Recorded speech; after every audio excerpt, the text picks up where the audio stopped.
have done a lot of work during 2021 with ThryvOn Technology in a lot of different ways, looking at insect efficacy against thrips, lygus, and a bunch of other things. But I think we would be remiss to not talk about some of the changes that have occurred really over the span of my career in cotton pest management. You think about the changes that have occurred in that particular part of the cotton business in the last 25 or 30 years. We've gone from having conventional varieties to having Bollgard 1 varieties, Bollgard 2, Bollgard 3, and now we move on to having the ThryvOn technology to introduce into the marketplace and learn how to use the varieties contained the best way. The block we're standing in today is evidence of our commitment and our desire to be able to supply sound agronomic recommendations for new varieties when they enter the marketplace. What we've done in this particular case is take the opportunity to take ThryvOn technology containing varieties.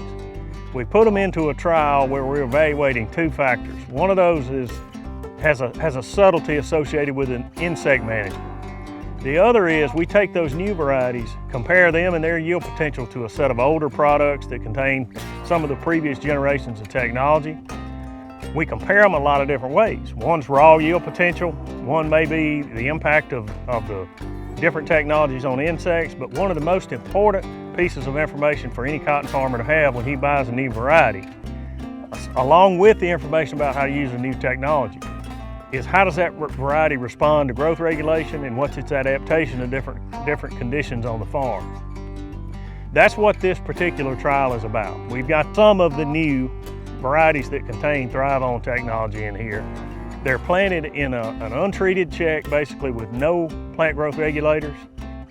We've got another plot that is managed using a system we refer to as passive, which is a lower rate and a lower intensity of growth regulation application. And we have an aggressive plot. What we use this information for is the same purpose with a variety containing a new technology as we do any other product that would come through our NPE program or any other breeding program. We're trying to learn how sensitive they are to growth regulation, how much growth regulation do they need, what is the optimal recommendation for a grower when he plants that on a given field on his farm. What we gain from that is hopefully cutting off some of the learning curve as we introduce these new varieties. And the thing I would point out about that is they're still cotton.